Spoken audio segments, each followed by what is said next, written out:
Bonjour, bienvenue à toutes et à tous sur Cocotte TV. Aujourd'hui, une nouvelle vidéo de présentation qui porte sur le boîtier Antec Evolve ATX, un boîtier que l'on connaît déjà, mais que nous avons ce jour dans sa version verre trempé, donc avec un panneau latéral qui utilise donc ce matériau. On se donne rendez-vous tout de suite pour découvrir ce boîtier qui est vendu aux alentours des 190 €.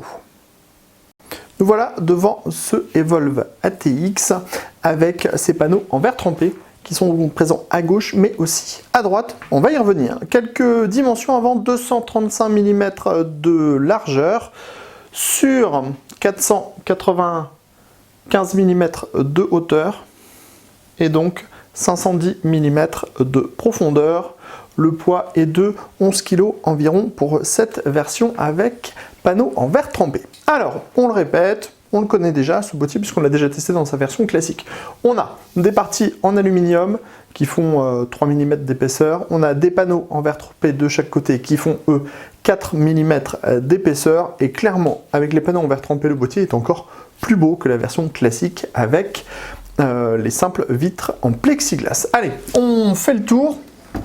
À l'avant, on a une jolie forme avec ici une petite trappe qui dissimule les différents connecteurs. On va trouver les deux USB 3.0, les entrées-sorties audio, le reset. Et sur le dessus, ici, on a le power on.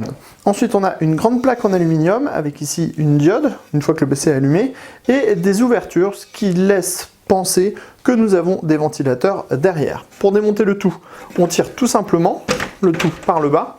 Vous voyez, c'est très simple. Et on a en effet ici un filtre amovible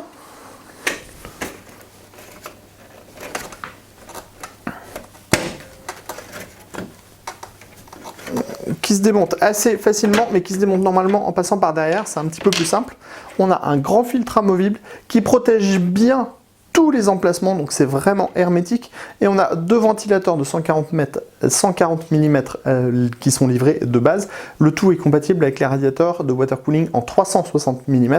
On pourra également mettre des 120 mm si on le désire. Alors, hop, vous voyez, à remettre en place, on appuie, on pousse tout simplement jusqu'à entendre les clips. Ensuite, on reprend la face avant, on la glisse dans les trous, on appuie et c'est en place. Vraiment, c'est hyper pratique, hyper simple à utiliser.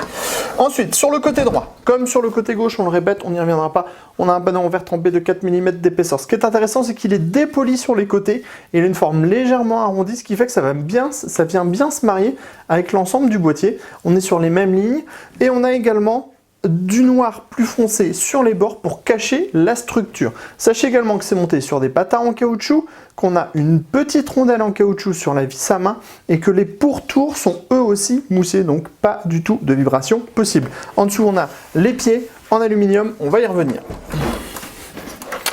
On passe maintenant à l'arrière avec une structure que l'on connaît, avec un ventilateur de 140 mm qu'on pourra faire jouer sur 3 cm, l'emplacement de la plaque et au shield de la carte mère. 1, 2, 3, 4, 5, 6, 7 slots d'extension. Une petite grille de fixe avec un système de fixation pour par exemple mettre un petit réservoir à l'arrière. Enfin, l'emplacement de l'alimentation dans le bas avec un filtre amovible avec du mesh plastique de type textile. Sur le côté droit, on l'a dit, on a également du verre trempé avec la même finition. Sur le dessus, pas grand chose à vous montrer depuis l'extérieur. Panneau en aluminium, des ouvertures qui sont filtrées avec du mesh et en dessous on a des emplacements en 2 x 140, 3 x 120 mm, compatible 360 mm pour le water cooling. On y reviendra. Enfin, sous le boîtier, on trouve donc les deux pieds en aluminium qui sont très bien faits. On a ici des petites ouïes en plastique pour rappeler un peu toutes les formes du boîtier, pour montrer que le boîtier a des finitions impeccables à tous les endroits. On a différents points de fixation, on y reviendra derrière, c'est au niveau des cages HDD et on a donc le filtre.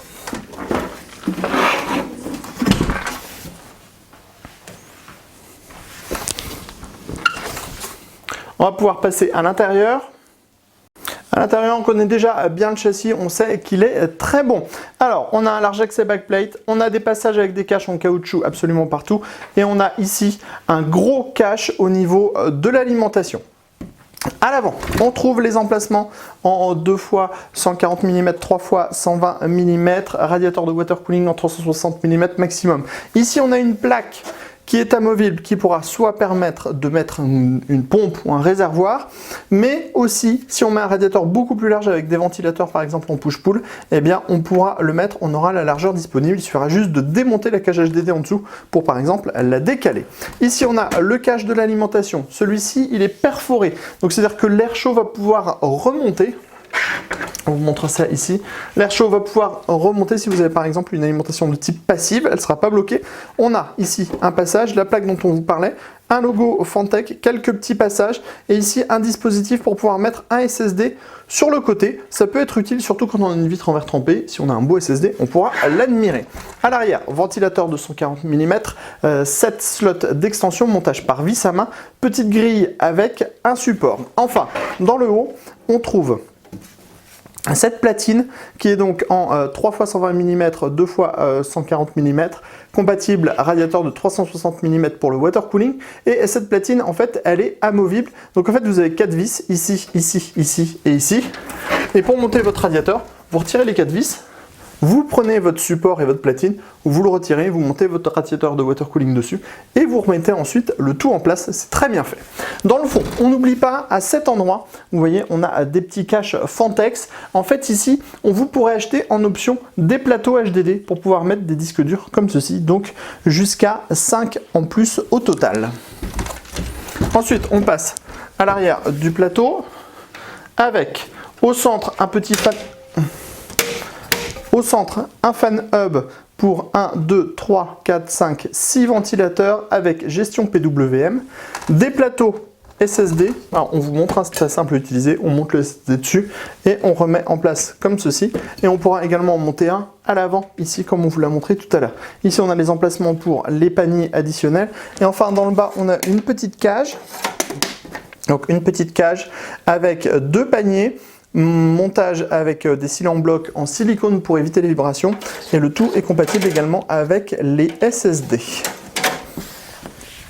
Voilà un petit peu pour le tour de ce Evolve ATX qu'on connaissait déjà, qui était un très très bon boîtier, qui a eu un cocotte d'or sur cocotland.com. Donc on vous propose de faire le tour très prochainement de cette version avec les portes latérales en verre trempé.